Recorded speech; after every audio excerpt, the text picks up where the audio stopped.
નમસ્કાર દર્શક મિત્રો, હું છું પરેશ ચૌહાણ. સૌરાષ્ટ્ર સમ્રાટ ન્યૂઝ ચેનલમાં આપનું હાર્દિક સ્વાગત છે.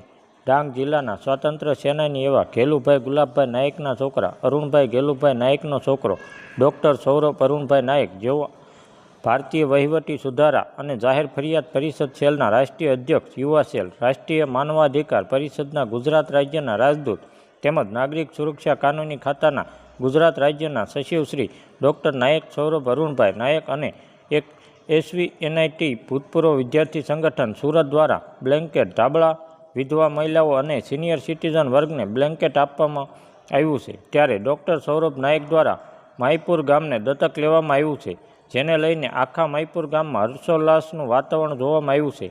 માઈપુર ગામના દરેક કુટુંબીજનો દ્વારા તેમનું ઉષ્માભર્યું સ્વાગત કરીને એમને સાથે સહકાર આપવા માટેનું વચન માઈપુર ગામના સરપંચ પ્રિયંકાબેન દાઉદભાઈ ગામિત, સનાતન હરીશ ચેરિટેબલ ટ્રસ્ટના પ્રમુખ હિનાબેન સતીશભાઈ ગામિત દ્વારા આપવામાં આવ્યું.